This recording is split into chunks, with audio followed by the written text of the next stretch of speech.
నేను దగ్గర 30 సార్లు వచ్చే 31సారి ఈ ప్రాజెక్ట్కి. నా మనసంతా ఈ ప్రాజెక్ట్ మీద ఉంటుంది. అందరికంటే ఎక్కువ బాధపడే వ్యక్తిని నేనే. నా కష్టాన్ని బూడిదలో పోసిన పన్నీరుగా చేశారు. ఎందుకు ఈ మాట వాడుతున్నానంటే, పండగ రోజు కూడా నాగపూర్కి వెళ్ళి, ఇప్పుడు గట్కర్ అక్కడ ఉంటే వాళ్ళ ఇంటి దగ్గర ఉంటే పోయి ఆయనతో మాట్లాడి, అదే మాదిరిగా అప్పుడు ఉమాభారతి మినిస్టర్ అంటే ఆవిని కన్విన్స్ చేసి, ఎక్కడ ఎలాంటి అడ్డంకులు లేకుండా అన్ని అడ్డంకులు, ఇక్కడ కూడా ఒకసారి 2 సార్లు అయితే ల్యాండ్ ఎక్విజిషన్ వీళ్ళంతా కూడా కొంత ట్రబుల్స్ క్రియేట్ చేస్తే వాళ్ళందరినీ పిలిపించి నయానా భయానా చెప్పి వాళ్ళకి కన్విన్స్ చేసి వాళ్ళకు లిబరల్ గా రీహాబిలిటేషన్ కానీ రిలీఫ్ కానీ ఇచ్చి మొత్తం చేశాం.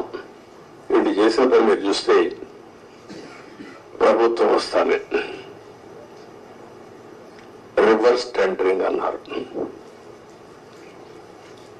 వచ్చిన వెంటనే అదే రోజు, ఒక మాటలో చెప్పాలంటే సేమ్ డే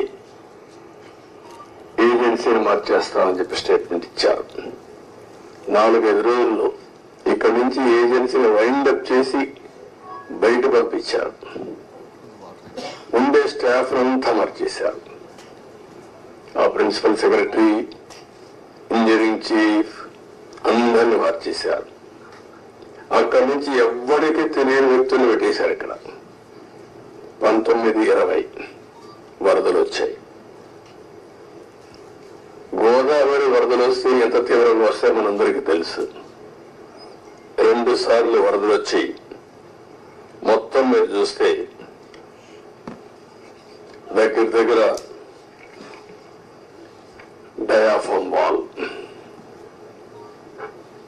4 చోట్ల బ్రీచ్ అయిపోయింది. 35% డ్యామేజ్ అయింది. మనం ఆ రోజు ఈ యొక్క డయాఫామ్ వాల్ మీరు ఒక్కసారి చూస్తే మొత్తం 446 కోట్ల రూపాయలతో డయాఫామ్ వాల్ వాటర్ ఫుటింగ్ లో అప్పుడు కూడా ప్రాబ్లమ్స్ ఉంటే 2 సీజన్లో పూర్తి చేశాం. ఆ డయాఫామ్ వాల్ కాపాడవలసినటువంటి ప్రభుత్వం కాపాడకుండా ఇష్టానుసారంగా ప్రాజెక్టు యొక్క ఫేట్ తో ఆడుకొని ఇప్పుడు మొత్తం ఈ డ్యామేజ్ అయితే ఆ డ్యామేజ్ కూడా కనుగొనడానికి ఒక 1 year పట్టింది. గవర్నమెంట్ ఆఫ్ ఇండియా చాలా సార్లు చాలా స్పష్టంగా మీరు మార్చద్దంటే అవన్నీ కరెస్పాండెన్స్ రేపు నేను మాట్లాడతాను. ఇప్పుడు నేను డీటెయిల్స్ పోవడం లేదు. బ్రాడ్ గా కాన్సెప్ట్